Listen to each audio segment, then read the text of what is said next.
Ted Bundy?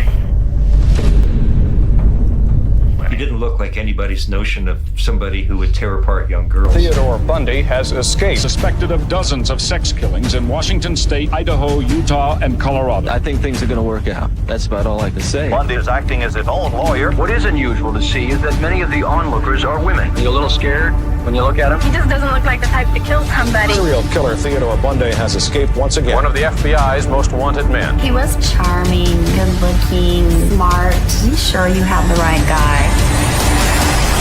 I've never spoken to anybody about this. I am looking for an opportunity to tell the story as best I can. A person of this type chooses his victim for a reason. Possession, control, violence. Was something unique about Ted's brain. He talked in terms of a voice in his head, and this voice would start saying things about women. He had very blue eyes. When he really got going, his eyes went absolutely black. Murder, leaving a person of this type hungry, unfulfilled, would also leave him with the obviously irrational belief that the next time he did it, he would be fulfilled. And the next time he did it, he would be fulfilled. Or the next time he did it, he would be fulfilled. I'm an animal and I'm not crazy. I'm on the split personality. I mean, I'm just a normal individual.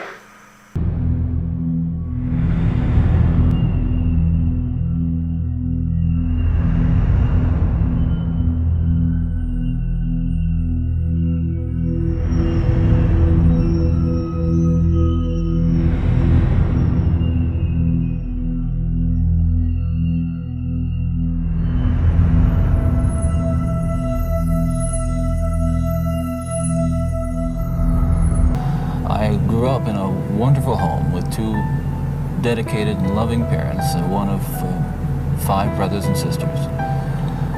A home where we as children were the focus of my parents' lives, where we regularly attended church, 2 Christian parents who did not drink, they did not smoke, there was no gambling, there was no physical abuse or fighting in the home. That basically, I was a normal person.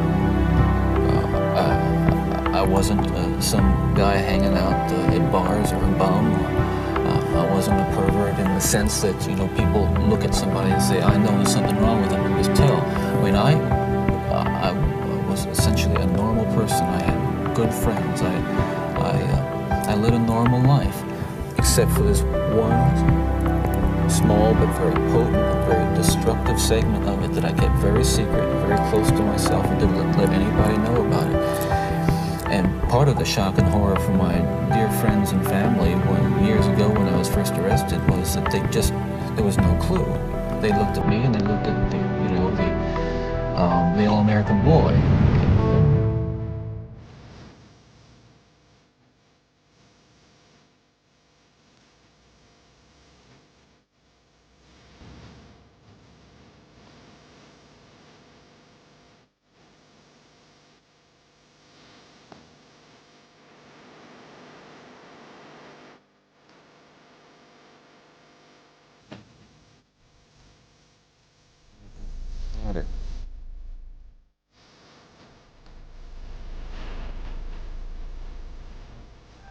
Until you reach the point where the pornography only goes so far. You reach that jumping off point where you begin to wonder if maybe actually doing it will give you that which is beyond just reading about it or looking at it. Listen, I'm no social scientist and I haven't done a survey. I mean, I don't pretend that I know what John Q. Citizen thinks about this. But I've lived in prison for a long time now. And I've met a lot of men who were motivated to commit violence just like me.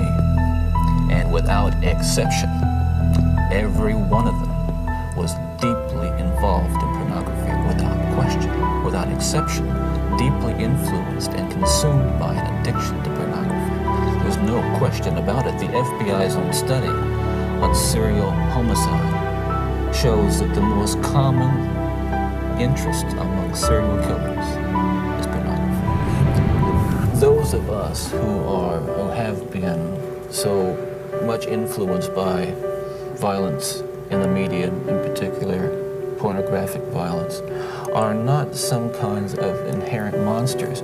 We are your sons and we are your husbands. And we grew up in regular families. And pornography can reach out and snatch a kid out of any house today. He snatched me out of my home. They snatched me out of my home 20, 30 years ago. And as diligent as my parents were, and they were diligent in protecting their children, and as good a Christian home as we had, and we had a wonderful Christian home, there is no protection against the kinds of influences that are loose in the society that tolerates.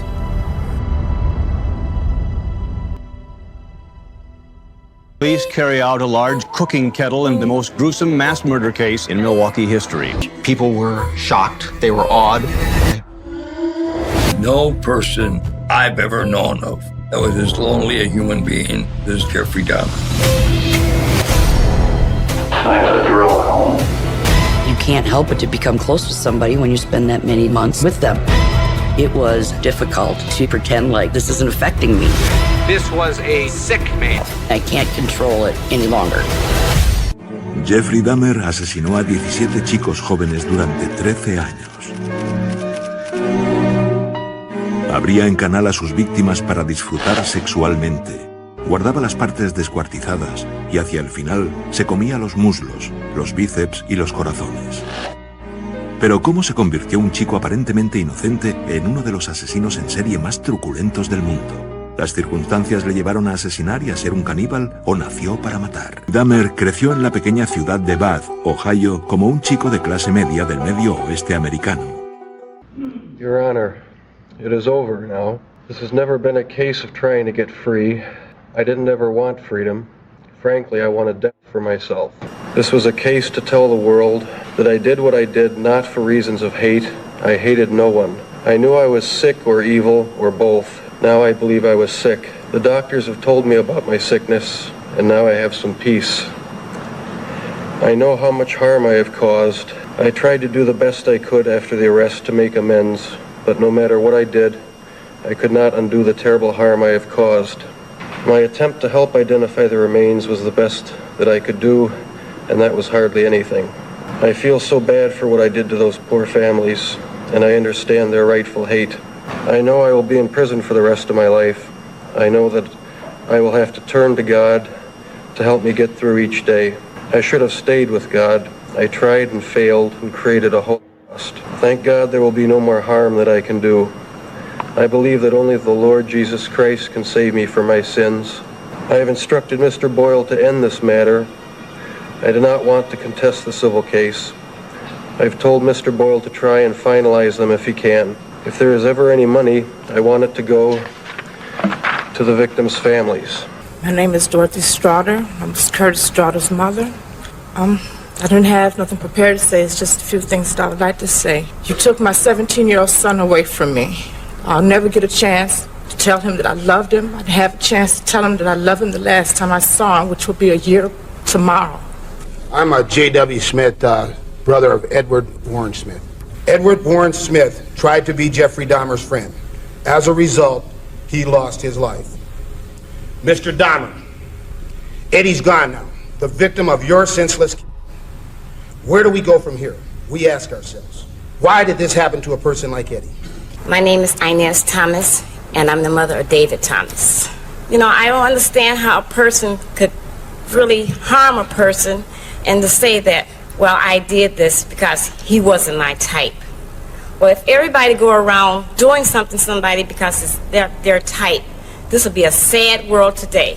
And I just feel that this man should never be able to walk the face of earth or to be able to harm anyone else again. My name is Rita Isbell, and I'm the oldest sister of Errol Lindsay. Whatever your name is, Satan, I'm mad. This is how you act when you are out of control. I don't want to ever see my mother have to go through this again. Never, Jeffrey. Jeffrey, I hate you, mother. This is out of control. Don't Jeffrey, I kill you. Jeffrey, look at me, motherfucker. I kill you. I kill you.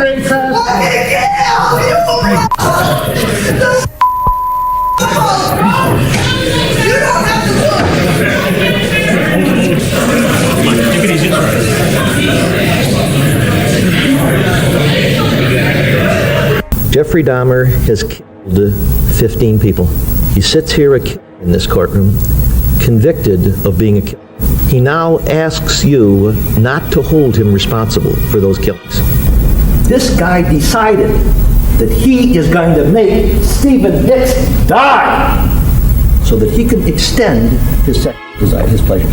The court will impose a mandatory life sentence plus an additional 10 years on the habitual criminality. 15 life imprisonment with parole eligibility to be 70 years after the inception of that sentence to be consecutive to count 14.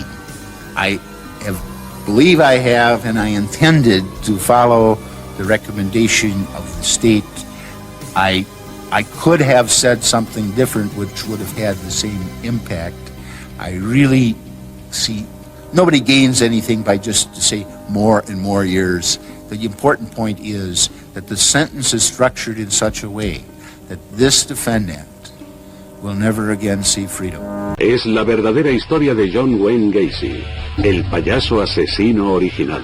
Police today found 6 more bodies under the home of suspected killer John Gacy. Well, you can be walking down the street, and if Gacy lay eyes on you, you have now become his next victim. I was clowning and appearing in at least 10, 15 parades. He was also a Democratic precinct captain. But he could turn on a dime. There is a right way, there's a wrong way, and there's my way. He was playing a cat and mouse game with the police department. Clowns can get away with anything.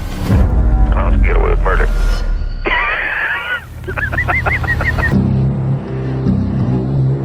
Docenas de chicos adolescentes secuestrados, torturados durante horas y más tarde asesinados a sangre fría. Son víctimas de un sádico hambriento de poder que no se cansa nunca. Esta aterradora historia es real.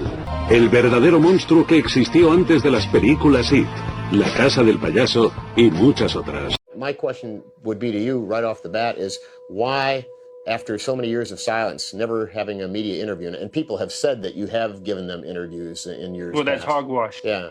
That's strictly hogwash. So we're saying I'm today, constantly told that I'm misquoted constantly, saying that I said this and I said that, and it's not happened. so it's pretty well established on this. This is the first time you're speaking publicly about your case. Right. Yeah. I've always felt that my attorneys were handling it, and they said to keep a low profile and stay away from it. And in light of all that has been used against me in the media, they've created this fantasy monster image, and it's been going on for the last 12 years. And I've ever had no comment, and I had no need to talk to the media for the simple reason that they were looking for sensationalism and they were looking for the monster. When you say fantasy monster image, what are you referring to by that? Well, the idea that I'm a homosexual thrill killer and all that garbage, and they painted this image of me that like I strolled down the streets and stalked young boys and slaughtered them. Hell, if you could see my schedule, my work schedule, you know damn well that I was never out there. Well, you were indicted, convicted, and sentenced on 33 counts of homicide. Is that correct? That's correct. We'll go into the lead-in as you know, you were at 1978. Yeah. You were present. Yeah. Now, they did not search the house at that time or look through the house? No. According afterwards, they're claiming that they came to the front door of the house and knocked on the door and that I hid from them. Why didn't you let them in at that time when they were knocking at the front door? There was no way I could have heard them. I was way in the back of the house, in the rec room, on the telephone. When they finally walked around the side of the house, I could look out the picture window, see them there, because I was on the phone, and they could see me clearly too, sitting on the couch on the telephone, because I was talking to my sister in regards to a death in our family.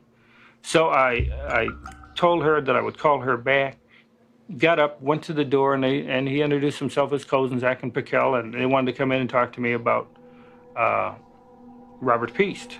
And I had told him that I had not had any conversation with him, but I said, if you want to talk to me, then come back there. And they wanted me to come down to the police station. Okay, well, I didn't have time because I was doing work for the county. And the police had focused in on you as being the suspect in the missing boy, and eventually... well, they were following me around. Following you? Yeah, constantly. And on December 13th, I had made a statement to the police department. And from that date forward, they had me under surveillance. The only trouble is that the Mickey Mouse way they were doing it, they had 2 cars following me day and night. And they had trouble keeping up with me, so I used to go out to the car in the morning and tell them where I was going, so in case I got lost. Because at the time I was doing 5 construction jobs in 5 parts of the city.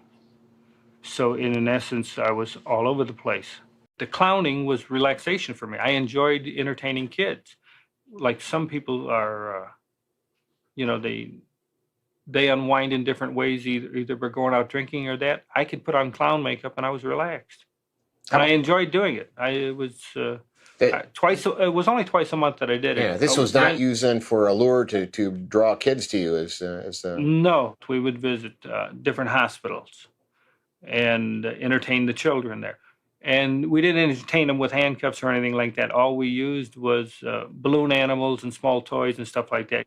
But we also did parades. And in the summertime, like on 4th of July, I used to be in 4 parades in one day.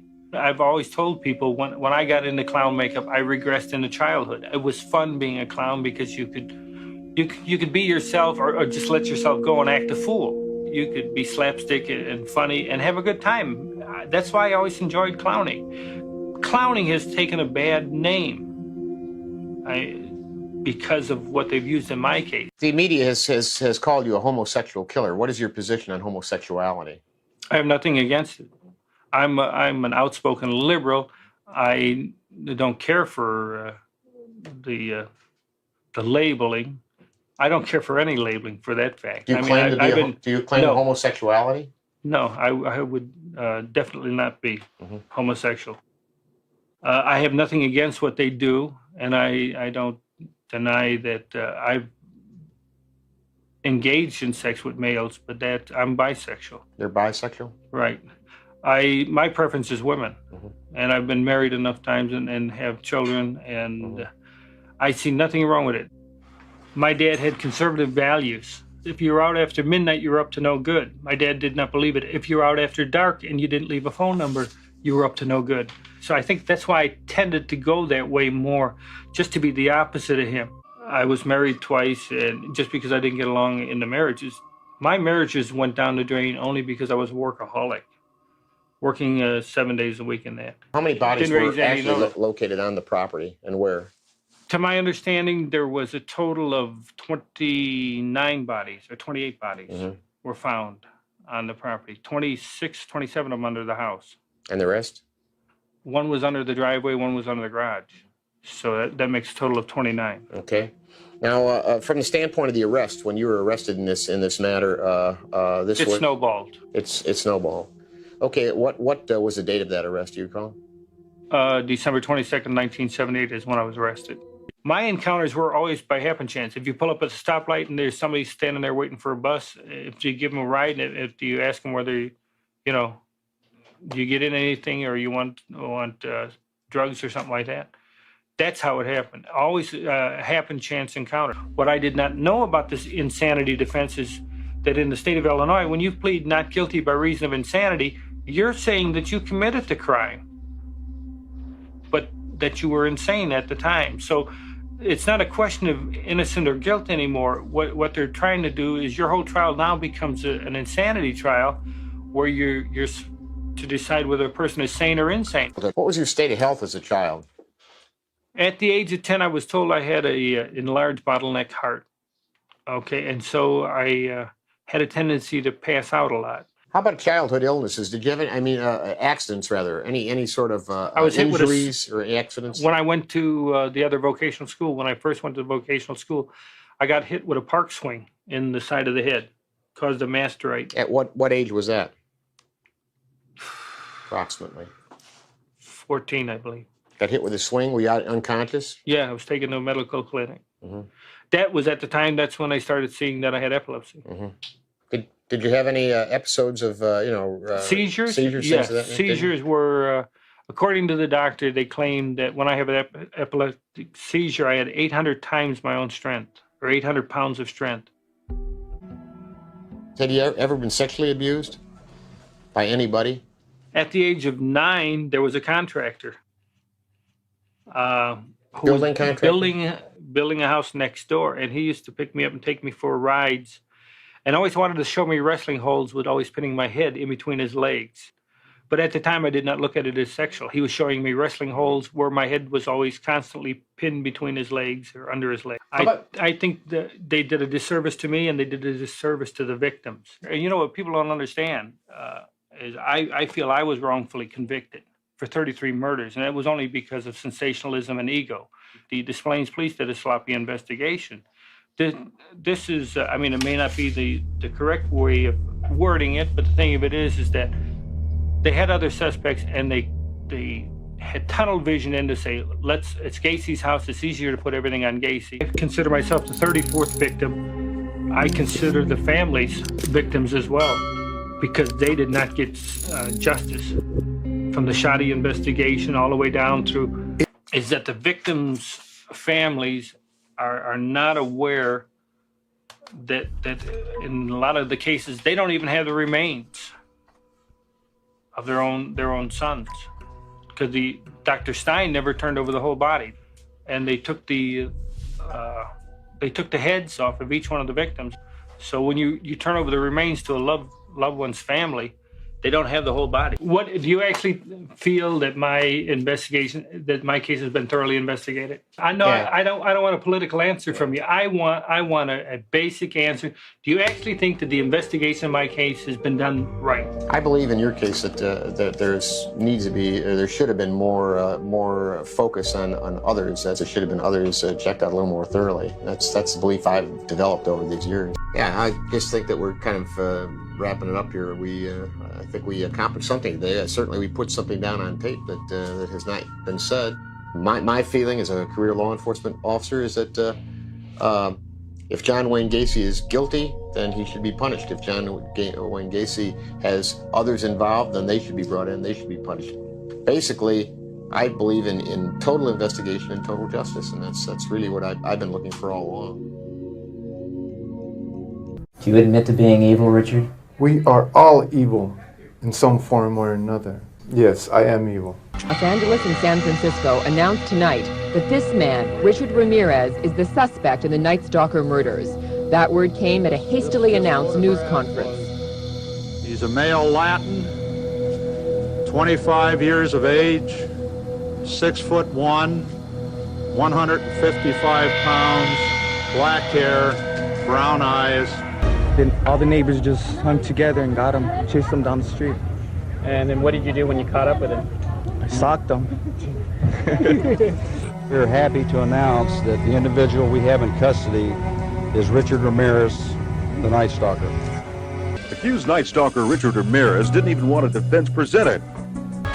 Mr. Ramirez, at this time, is it your desire to substitute Mr. Daniel Hernandez and Mr. Arturo Hernandez as your attorneys of record in the place instead of Mr. Joseph Gallegos?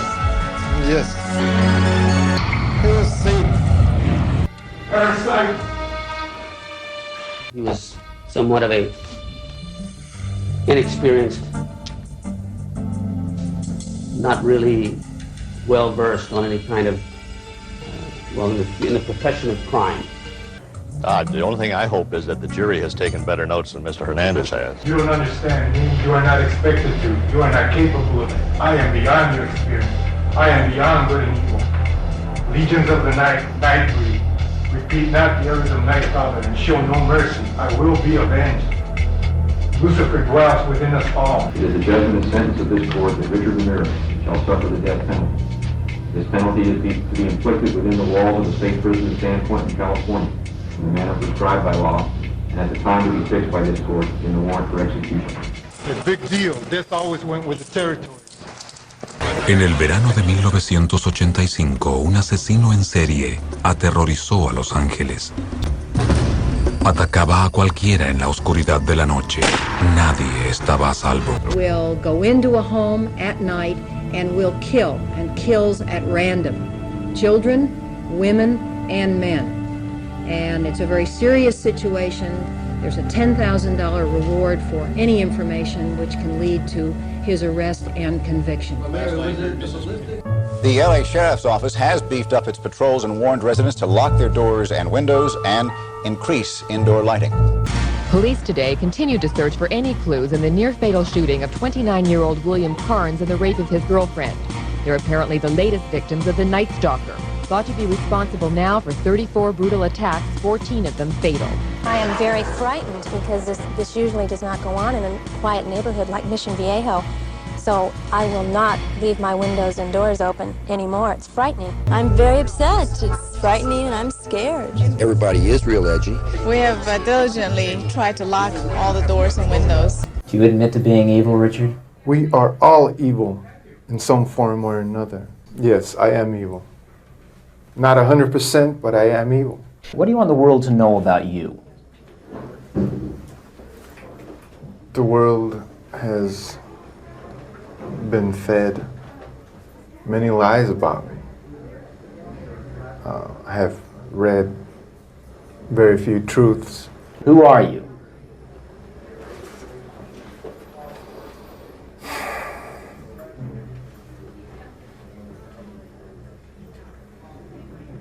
Just a guy.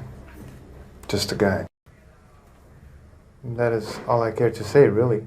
They are open-minded people. Did you kill 13 people? It would be improper for me to comment on my LA convictions and on my pending case here in San Francisco. Why? Because of my appeals. Are you appealing these because you say you're innocent? You didn't kill 13 people? That is correct. You didn't kill 13 people? Again, it would be improper for me to comment in any regard to that question. You have now entered a very rare group of people in this country. You're in the ranks of Charlie Manson, Ted Bundy. You claim you didn't commit these murders, but you're right in there now as far as everybody else is concerned. Serial killers do on a small scale what governments do on a large one. They are a product of the times, and these are bloodthirsty times. Even psychopaths have emotions if you dig deep enough, but then again, maybe they don't. Do you have emotions, Richard? No comment. Tell me what kind of emotions you got going through you right now. I'll tell you what, I gave up on love and happiness a long time ago. Why? I don't care to explain that. Let the quote stand for itself. People in this day and age are brainwashed and programmed like a computer at being nothing more than puppets. This nation, this country is founded in violence. Violent delights tend to have violent ends. Madness is something rare in individuals, but in groups, people, and ages, it is a rule. Killing is killing, whether done for duty, profit, or fun. Men murdered themselves into this democracy. You're good at reading your script, Richard, but you're not much at answering my direct questions. A lot was made that you're a devil worshiper. Do you worship the devil? Have you ever studied Satanism? There are different sects of Satanism. Have you studied, just yes or no, have you studied Satanism? Yes, I have. Are you a worshiper of the devil? No comment. Come on, Richard. I can tell you a little bit about Satanism. Well, I'm interested in hearing what you got to say then. It is undefiled wisdom instead of hypocritical self-deceit. It is power without charity. A Satanist admits to being evil. Do you admit to being evil, Richard? We are all evil in some form or another, are we not? I'm asking you the questions, my friend. Yes, I am evil. Not 100%, but I am evil. Evil has always existed. The perfect world most people seek shall never come to pass, and it's going to get worse. David Berkowitz, el presunto hijo de Sam, llega ahora en un furgón policial verde oliva para su proceso en Brooklyn.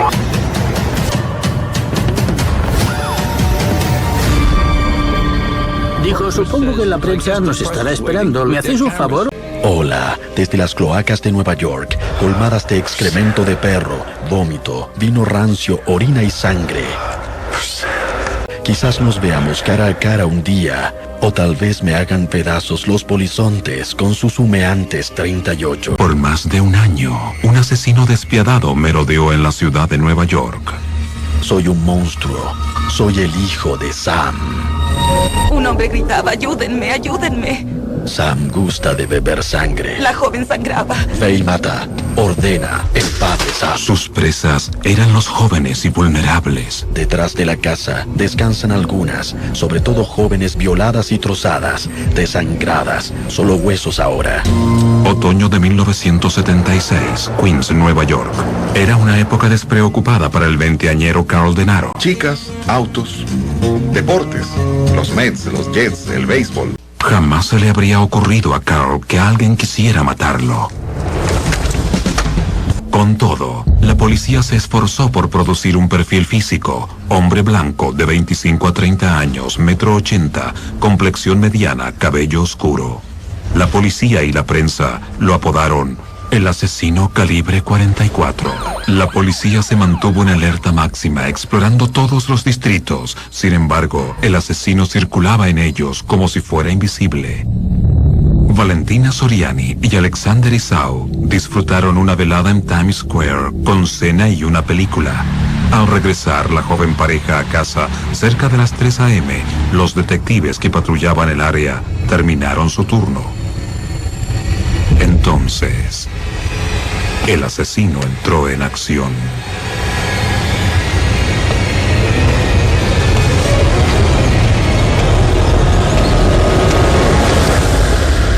Valentina Soriani murió con 2 balas calibre 44 en la cabeza. El misterioso pistolero destruyó 2 vidas esa noche y literalmente desafió a la policía. En la escena del doble crimen en el Bronx de Soriani e Isao, hallaron una carta dirigida a mí. Teniente Borrelli, homicidios, Queens. Estoy muy ofendido porque usted considera que yo odio a las mujeres. No es así, pero soy un monstruo. Soy el hijo de Sam. La publicidad era increíble. Cada vez que encendías el televisor o la radio o leías un periódico, era la gran noticia. La fuerza de tarea policial se aumentó a 300 y aún no bastaba. Dígame. Unas 5,000 llamadas saturaban las líneas cada día. Cuando todo dato parecía llevar a un callejón sin salida, surgió una pista insólita. La secretaria de Jimmy Breslin había abierto una carta del asesino. El desquiciado mensaje insinuaba nuevas muertes, sobre todo porque el primer aniversario de la serie de crímenes se acercaba. Para David Berkowitz, las preguntas recién empezaban. Al entrar al departamento de Berkowitz, debo decir que quedé impactado. En las paredes del departamento, los detectives vieron los escritos de su desquiciado ocupante, alguien que estaba completamente ajeno a la realidad. Los expertos concluyeron que Berkowitz podía someterse a juicio, aunque un médico dudó de su confesión totalmente. Asesinos como estos tienen que ser condenados a la silla eléctrica, fusilados o ejecutados de algún otro modo. Aún quiero ojo por ojo y diente por diente. Lo quiero muerto. Muerto. Lo quiero muerto. Muerto. David Berkowitz, el presunto hijo de Sam, llega ahora en un furgón policial verde oliva para su proceso en Brooklyn. David Berkowitz se puso de pie y se declaró culpable de todos los crímenes. El juez lo sentenció a 6 cadenas perpetuas consecutivas, 365 años de prisión. Pero años después, muchos de los más cercanos a los hechos están convencidos que Berkowitz no actuó solo. Al ingresar David Berkowitz a prisión para cumplir 6 cadenas perpetuas consecutivas, dejó tras de sí una maraña de contradicciones. David Berkowitz es grueso, 1,70 m de estatura, 90 kilos de peso. Confesó que estuvo en la escena del crimen de Moscovitz. Was arrested in 1977 and was sentenced to multiple life terms in 1978. And I came to the upstate prison system, and it was like a dungeon of despair. Prison life is tough. And so I had my struggles, I had my own guilt, my anger, my frustration with life, and I was in a self-destructive mode. One day in 1987, I was walking the prison yard here at Sullivan. I remember feeling very down and very depressed, and even thinking with the idea of possibly ending my life. Because at the time I had been in prison for 10 years, and I'm doing, life with no hope of release. As I was walking, this other young man began to walk in the opposite direction, and he came up to me and he introduced himself, and he says, "Hey, I know who you are. You're David Berkowitz, right?" And I was like on guard and suspicious. Yeah, what of it, you know? And he looked at me and says, "Well, listen, Dave, I want to just tell you something, that Jesus Christ loves you. He wants to forgive you, and he's got a plan and a purpose for your life." And I said to him in a cold way, I said, "Listen, I really don't want to hear that, you know, because there's no way God could love someone like me. God's not interested in someone like me. I've done too much evil, you know. God, there's no..." El asesino en serie que aterrorizó Wichita durante años era un sádico sexual. En inglés, BTK.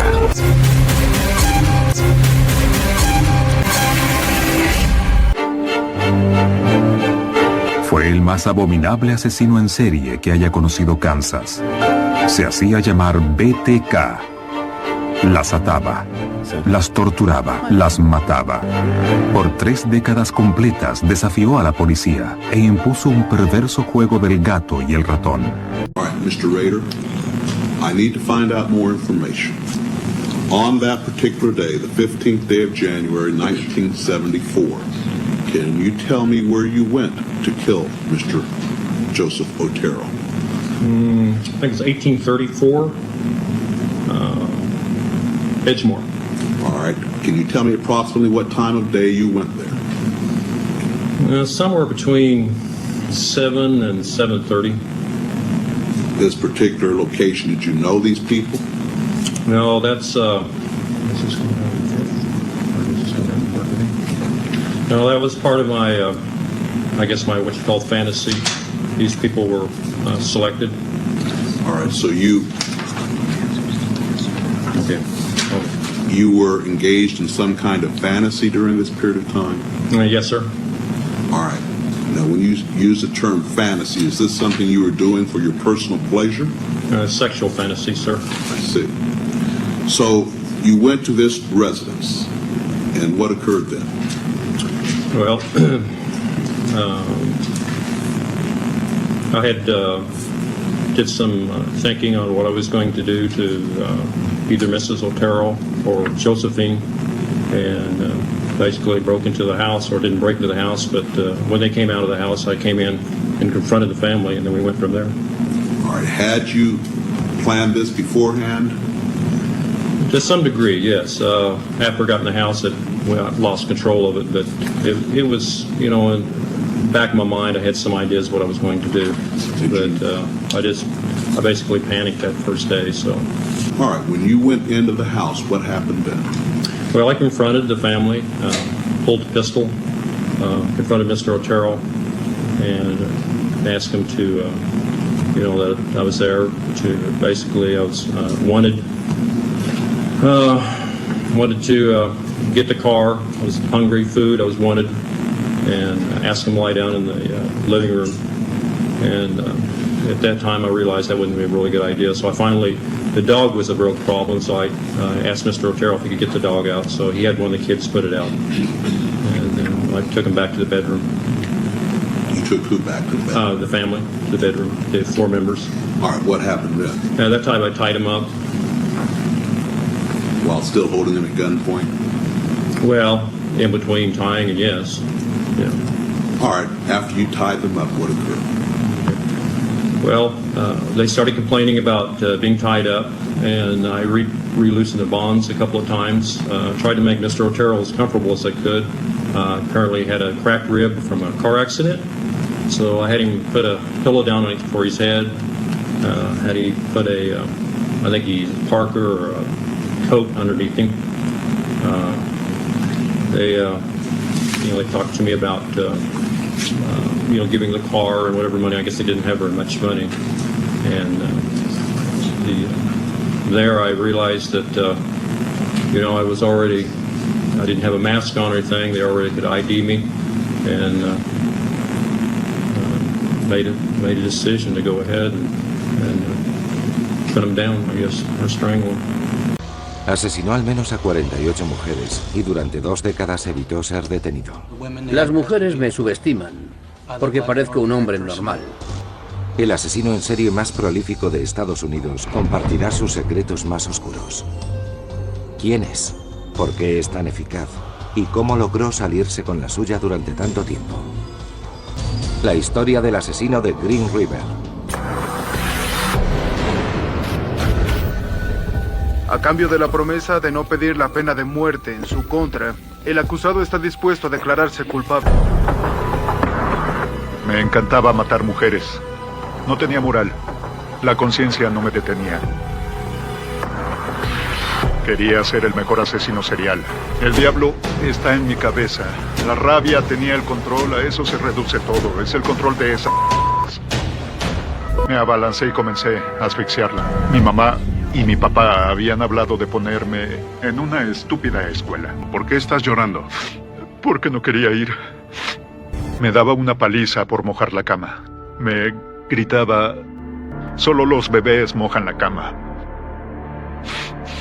¿Crees en Dios, Gary? Sí, lo hago. Solo era joven, una prostituta.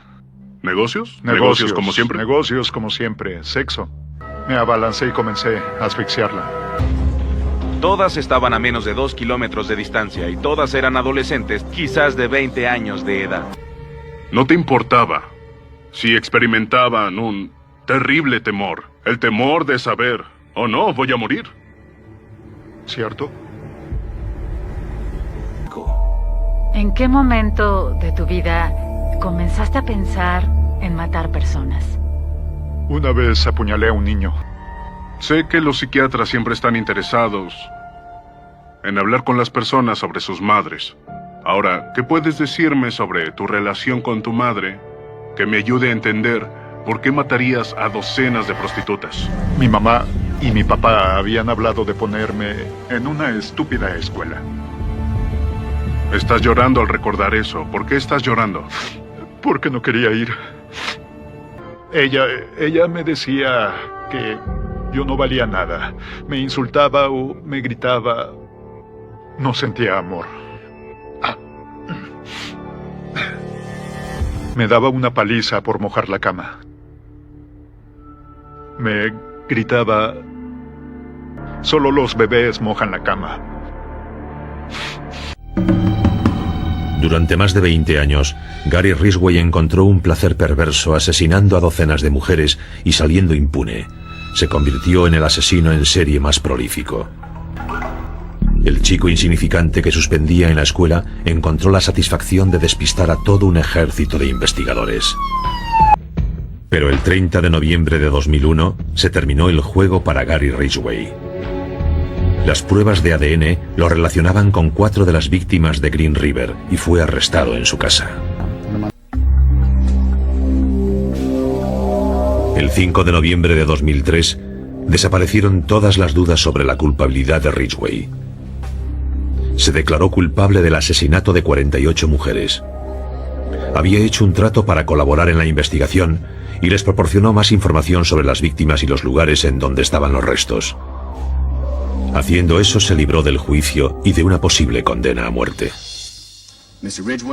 Señor Ridgway, ¿cómo se declara por el primer cargo de homicidio en primer grado de Wendy Lee Cauffield?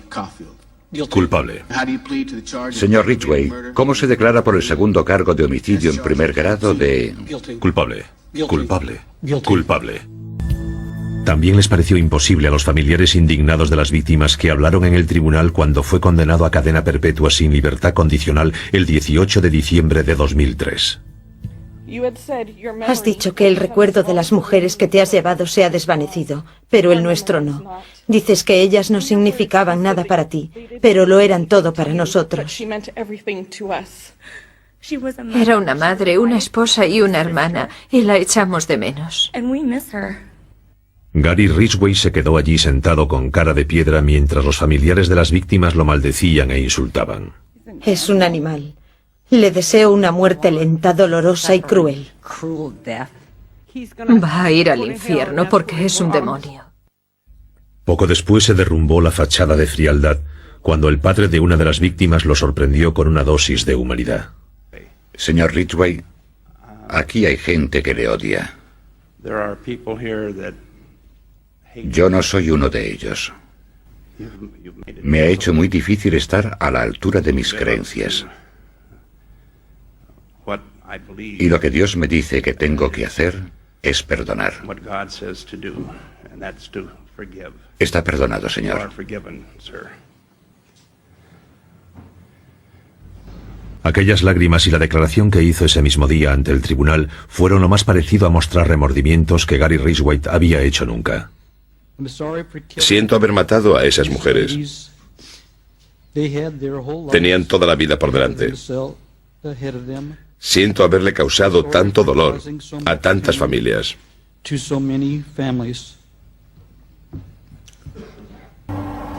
Y quizás nadie, salvo el propio Gary Ridgway, pueda desvelar nunca el secreto que lo llevó a convertirse en el asesino en serie de Green River.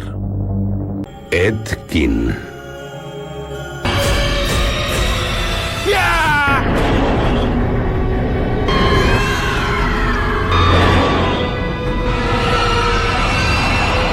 ¿Estás preparado, Edward? Estoy preparado, mamá. Sus recuerdos eran amargos. Si no fuera por mí, nos moriríamos de hambre. Y sus deseos perversos. Voy a hacerlo, mamá. Voy a castigarla por su pecado. Sus secretos iban más allá de la imaginación.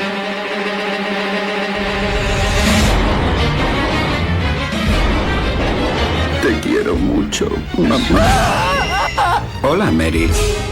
La verdad es más aterradora que cualquier ficción. Claro que algunas personas están bastante trastornadas. Obsesionó a Norteamérica. Y lo que en el fondo era la historia de una madre y un hijo, se convirtió en la fuente de medio siglo de terror. Hay algo en Gein que apela a la curiosidad morbosa que todos tenemos. What kind of a man did you know him as? Well, a nice man, just like anybody else. The only difference I'd say in the man, he seems to be a little hot. Nadie dudaba de que Plainfield, Wisconsin, era un pueblecito idílico. En el otoño de 1957 tenía 700 habitantes. Un lugar tranquilo en las llanuras azotadas por el viento de Wisconsin. Pero todo cambió en el transcurso de un frío fin de semana, con una misteriosa desaparición y un horrible descubrimiento. La ferretería de Bernice Warden estaba especialmente tranquila esa mañana. Aunque debía estar abierta, la propietaria de 58 años había desaparecido. Yo vivía al otro lado de la calle, enfrente de la ferretería de Bernice. Aquella tarde, la gente empezó a preguntarse por qué estaba cerrada la tienda y dónde estaba su propietaria. Interrogado por la policía, el hijo de Bernice Warden mencionó a un cliente habitual que había estado el día anterior para preguntar el precio de un anticongelante. Ed Gein, un soltero de 51 años que vivía en una granja aislada a las afueras del pueblo. Si hubiéramos querido celebrar una fiesta de Halloween, aquel era el lugar apropiado. Era una casa espeluznante a las afueras del pueblo. Era oscura y no había señales de vida. La puerta estaba cerrada, por lo que los agentes decidieron echar un vistazo en la leñera. Ed Gein fue detenido esa misma noche. El cadáver destripado de Bernice Warden era solo la última creación macabra de Ed Gein. El 16 de noviembre de 1957, el tranquilo pueblecito agrícola de Plainfield, Wisconsin, se despertaba con los rumores sobre el asesinato de una de sus vecinas.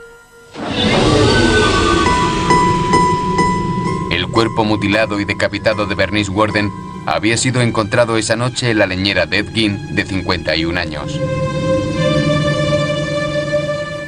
Con Gein en el calabozo, la policía se preparó para entrar por primera vez en su casa. Pero la historia del carnicero de Plainfield arraigó en lo más profundo de la psique norteamericana. Me llamo Gunnar Hansen. En 1973 maté a 4 personas. Fui Leatherface en la matanza de Texas. Dirigida por Toby Hooper, en la película aparecía un personaje llamado Leatherface, que llevaba una máscara hecha de piel humana. Toby me dijo durante el rodaje que la película estaba basada sin excesivo rigor en Ed Gein. Había servido de inspiración para la familia. Los muebles hechos a partir de huesos, las lámparas de piel humana, la posibilidad de que fueran caníbales y la máscara de Leatherface se habían tomado de Ed Gein. 17 años después, una visión diferente del caso ayudaría a hacer la película El silencio de los corderos, un éxito de crítica y público. Ed Gein era un enfermo mental. Pero creo que eso no nos importa. Hizo cosas horribles. No importa cuáles fueran sus problemas. No sentimos ninguna simpatía por ese hombre. Dietz, a world-renowned psychiatrist and consultant to the FBI, visited Kuklinski in search of an insight into his twisted criminal mind. Over the course of 4 days, Dr. Dietz spent 13 hours with him, trying to penetrate the psyche of this remorseless killer. In one part of my life, I killed people for nothing. Just for somebody to look at me wrong, I would kill them. They all died.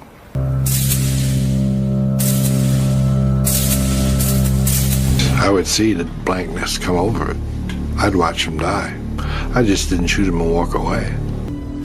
Dr. Dietz discovered that by the age of 10, Richard Kuklinski was already showing signs of pathological behavior. Kuklinski's childhood was characterized by brutality and violence inflicted upon him by his father, Stanley. As Kuklinski grew older, he no longer had to suffer his father's brutality. Instead, he chose to inflict his own on others, often for little or no apparent reason. From an early age, Kuklinski had an uncontrollable temper. If he had a problem, he solved it the only way he knew how. Kuklinski's efficient, remorseless killings came to the attention of the mafia, and in his 20s, he graduated from the random, impulsive murders of his youth to a new career as a contract killer. He recalls his first murder for hire. And I just took this weapon out and blew his head off. Just disintegrated his... By the late 60s, the Iceman had become one of the mob's most prolific contract killers. Some of his most brutal murders took place at the Gemini Lounge in Brooklyn, a favorite haunt of mafia men.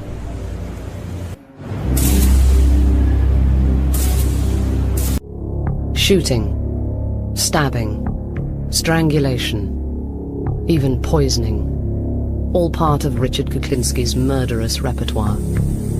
He sometimes froze his victims' bodies to disguise their time of death, earning him the name of Iceman. In his sessions with psychiatrist Dr. Dietz, he revealed that some of his clients wanted his victims to suffer before they died. Of course, Kuklinski obliged, creating the kind of death nightmares are made of, often capturing the torture on film. You killed more than 200 people. Sure.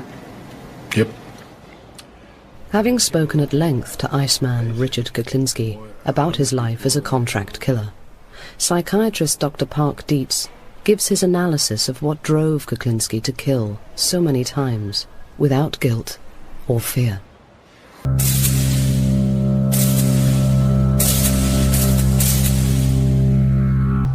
If I understand you correctly, you're positive you killed more than 50 people. And Definitely. You think you probably killed more than 100 people. Definitely. You're sure of that one. Definitely. But not sure it's more than 200. I wouldn't say definitely to that. Maybe yes, maybe no. I would say less than 200 people. Well, you tell me. It's not less than 200 people. You killed more than 200 people. Sure. Yep. I killed, basically, 100 people when I was a young man, before I even knew anybody. Too much. One part of my life, I killed people for nothing. Just for somebody to look at me wrong, I would kill them. Stab them, shoot them. People up close.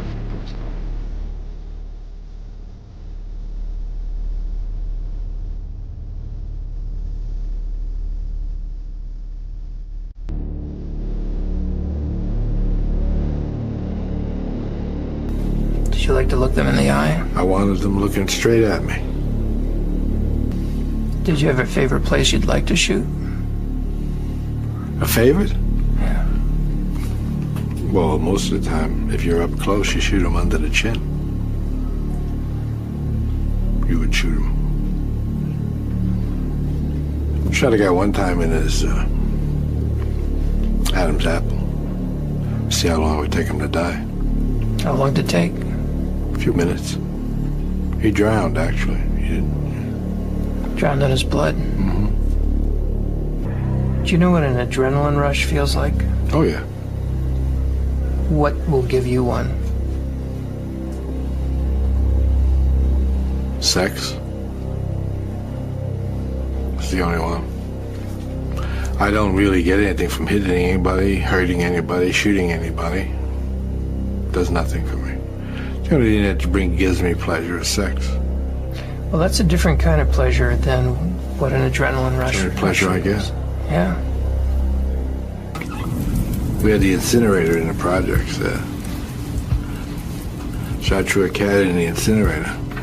Then I threw a book of matches in there. And through the door, I watched the fire get bigger and bigger, and this cat was running around, trying to get away. Eventually, the fire got too big for him, and he didn't run anymore. I took a guy down one time, just following him around. He was with a few people.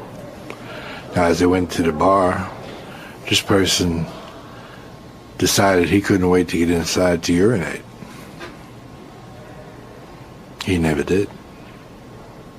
Everybody else went in. He stayed outside to urinate. He urinated. He went comfortably anyway. He had an empty bladder.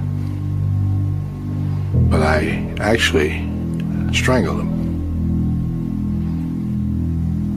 From behind, I assume. Definitely. I actually did it in a way that's maybe this is original, and maybe not, I don't know. But I put the rope around his neck, twisted it, and threw him over my shoulder, and held him there. So actually, I was the tree hanging him. Yeah. And he eventually just stopped kicking. And I let it loose at one end. He slid down to the ground. I put him over by the garbage and left. Took the car and got out, opened the trunk. I had the release and went in the trunk and took the 357 and just stood there. Now, apparently their eyesight mustn't be too good, because I don't think I'd walk up on a guy with a 357 standing by his side. But these fellas did.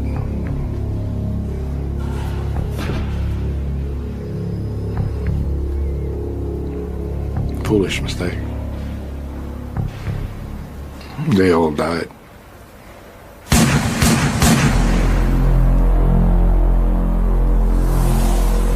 And I didn't even know them. So what's a better way to dismember Just a a body? knife.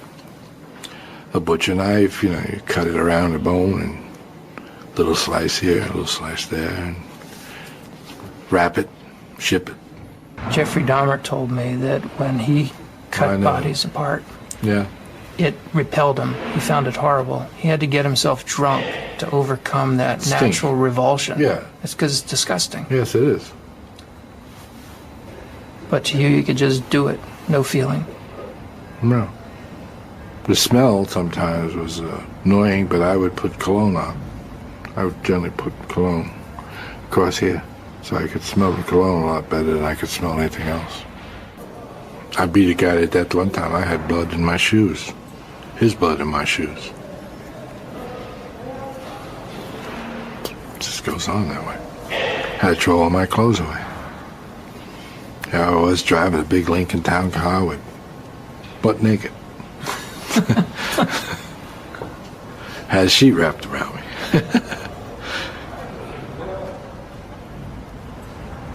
We're having too much fun. You know that? You realize that? I'm coming across like a nice guy.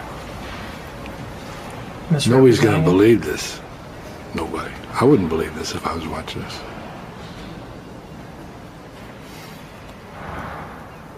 Because I'm the furthest thing from a nice guy. I am what you call a person's nightmare. Because of the way I project myself, people think they can get by. And then all of a sudden, when they wake up, it's too late. They already hit the stop sign. And that's a dead stop. I found something I couldn't control. Almost a hate-love relationship. So I really loved the girl. But when I got mad, I forgot all that. And wound up hurting the person I loved.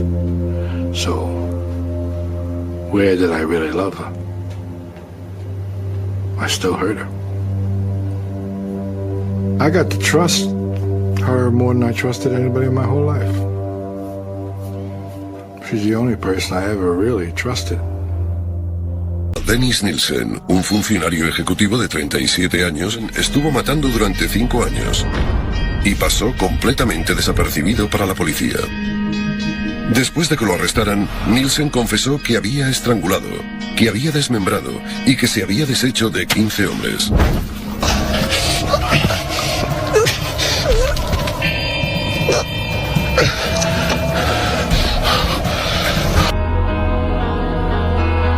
El juicio de Dennis Nielsen empezó el 24 de octubre de 1983.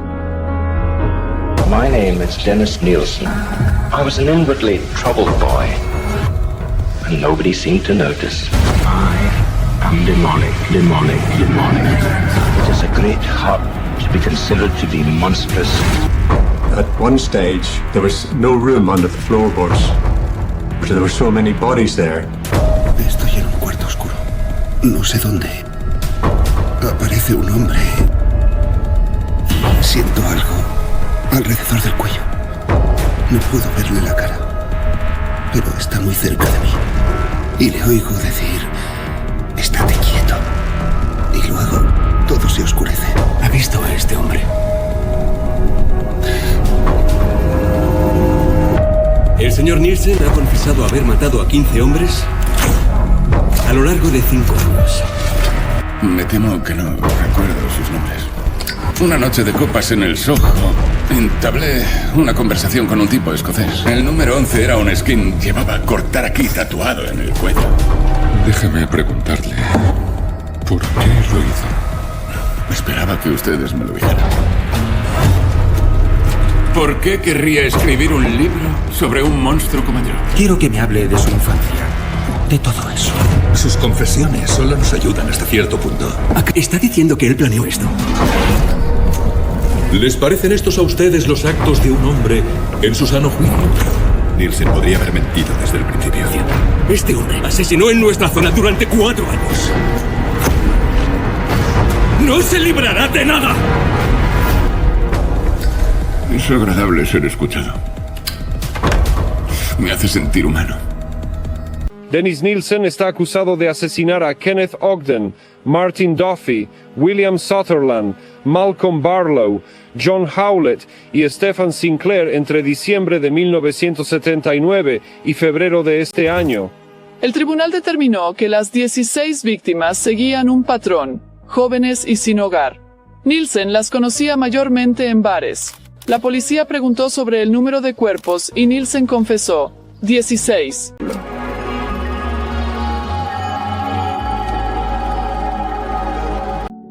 ¿Qué haces encendiendo y apagando la maldita cosa? Nunca se hace un camarógrafo, ¿sabes? No voy a hacer nada pornográfico.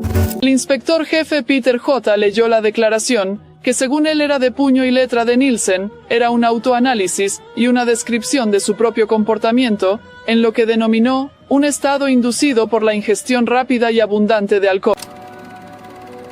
No te entiendo. Te pido que empieces a filmar desde los pies lentamente hasta la cabeza. Y tú te sientas, pero te sientas paneado. Maldita sea, ¿nunca ves películas? ¿Has visto miles de películas? Debes saber cómo es. Entrenan chimpancés para mantener el canal mientras manejan una cámara. Cualquiera puede hacerlo. El hombre interrogado por la policía es Andrew Nielsen, un empleado de 37 años conocido como Des. Trabaja en la Comisión de Servicios de Mano de Obra en Kentish, Londres, desde hace 6 meses. Anteriormente estuvo en otras 2 sucursales de MSC. Sus superiores aseguran que es un trabajador eficiente y tiene poco contacto con el público. Su labor consiste en tramitar solicitudes para el plan de transferencia laboral del gobierno. Nielsen lleva 6 años como funcionario y antes trabajaba en seguridad. También fue policía durante un año en los 70. John Underwood, noticias a los 10 años, en el norte de Londres. La Oficina de Personas Desaparecidas de Scotland Yard se encarga de reunir información sobre los miles de personas que desaparecen cada año. En ocasiones, tienen 600 cuerpos sin identificar. Suelen ser vagabundos sin contacto con sus familiares, de los cuales algunos nunca son identificados. El centro de día de West London atiende y alimenta a 3.0 personas sin hogar cada semana. En los últimos años ha aumentado mucho el número de jóvenes que pasan por sus puertas. Han venido a Londres en busca de trabajo. En cambio, se encuentran sin un céntimo y viviendo en la calle. Es un mundo crepuscular con pocos amigos. A menudo cortan todo vínculo con el pasado, volviéndose fácil blanco de criminales o estafadores. Ahora hay creciente amenaza de violencia, preocupando a Nick Fenton, director del Centro de Acogida para Jóvenes Sin Hogar. Creo que ese es probablemente uno de los precios que algunas personas tendrán que pagar si no consiguen arreglárselas bastante rápido cuando vengan a Londres. Es un lugar cada vez más violento, y nos preocupan sobre todo los jóvenes. Eres un gran papanatas, chico, por aquí. Por aquí, levántate. ¿Cuánto tiempo me llevará a acabar el jardín? No te quedes ahí parado, pareces una gran caca. El señor Lawrence mencionó cómo Nielsen se deshacía de los cuerpos. Vivía con ellos bajo el suelo, colocaba las entrañas en el jardín para los animales del vecino. También cocinaba cabezas cortadas en una olla. Su mente está claramente dañada. El juicio continúa. Dennis Andrew Nielsen nació el 23 de noviembre en 1945 en Fraserburgh, Escocia. Pasó su infancia en esta casa. Su madre lo describía como un niño tranquilo, sin nada que lo distinguiera de los demás. Nielsen estudió en Fraserburgh, pero nunca conoció a su padre, quien abandonó a la familia cuando era muy pequeño. En el momento de su detención, Dennis llevaba 10 años sin ver a su madre. ¿Cómo cree que Dennis pudo verse envuelto en este tipo de problemas y luego ser capaz de vivir al día? Bueno, esa es la parte que no entiendo. Simplemente no entiendo cómo esto pudo continuar sin que nadie supiera nada. Quiero decir, yo no sé nada de estos 10 años de su vida. Y no puedo ver lo que le estaba pasando. Algo debe haberle pasado. Porque no es mi Dennis el que lo está haciendo. No es el chico que conocí el que está haciendo estas cosas.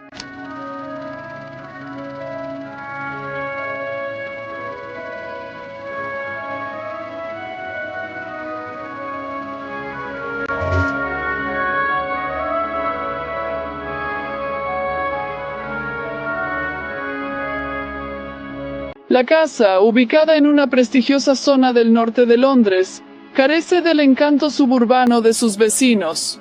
Aquí, Dennis Nielsen asesinó a 3 víctimas y la policía lo atrapó cuando los desagües se bloquearon con restos de carne humana.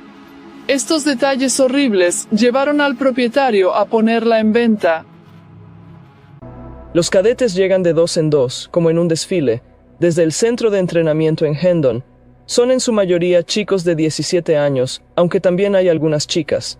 Se ponen manos a la obra de inmediato, removiendo la tierra y eliminando la maleza con varas en el descampado detrás de la casa. Después de 1 hora, el instructor les ordenó hacer ejercicios y encontraron cosas interesantes. Seguimos buscando en el jardín trasero, como ya os he contado en los últimos días. Pero esta mañana también nos ocupamos de lo que yo llamo el terreno baldío, en la parte trasera de estas instalaciones que verán detrás de mí. Hemos encontrado considerables objetos de Bone esta mañana y esta tarde y continuaremos con la búsqueda mañana.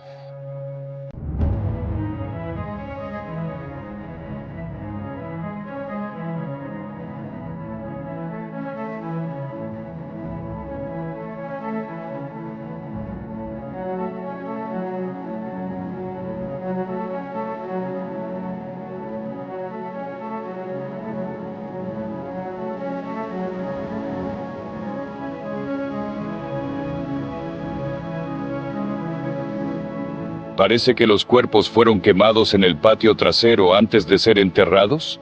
Hay una posibilidad.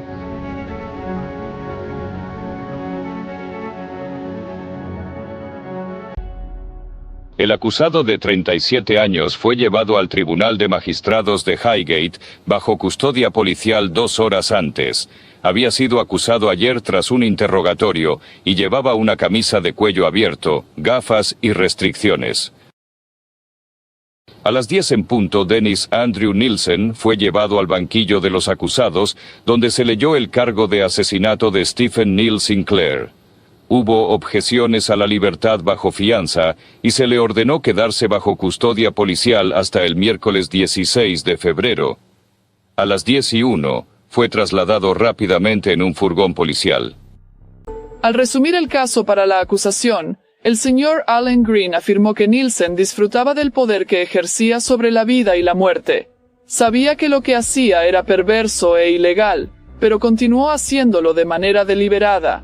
La acusación refutó el argumento de la defensa sobre la responsabilidad disminuida de Nielsen al momento de los asesinatos al decir: Nielsen no tenía su juicio afectado, era consciente de la gravedad de sus crímenes. En cuanto al caso de la defensa, el señor Ivan Lawrence Cusé le dijo al jurado que estaban en el tribunal más famoso del país.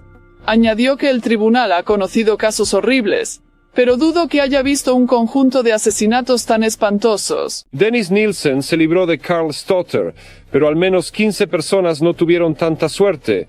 Pagaron el precio más alto por la hospitalidad de Dennis Nielsen. Él los mató, troceó sus cuerpos y luego los quemó, hirvió o enterró. El reino de Nielsen como carnicero estaba terminando. En febrero, restos humanos aparecieron en una alcantarilla cerca de su última casa en Londres. ¿Todavía sientes en tu mente, en tu corazón, que Denis sigue siendo tu hijo? Sí, siempre será mi hijo. Y por eso quiero que sepa que todos estamos preocupados por él. Y espero que reciba ayuda para sobrellevar la situación en la que está.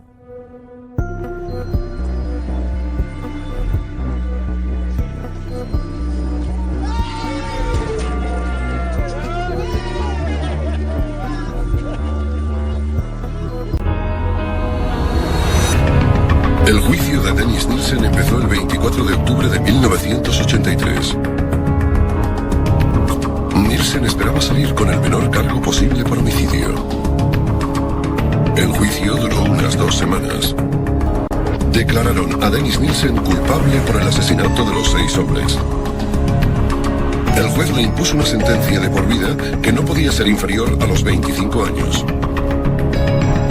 Nielsen no reaccionó ante la sentencia, cosa que desconcertó a todo el mundo. En 2006, tras una revisión judicial, informaron a Dennis Nielsen de que jamás optaría a la libertad condicional y que pasaría el resto de su vida en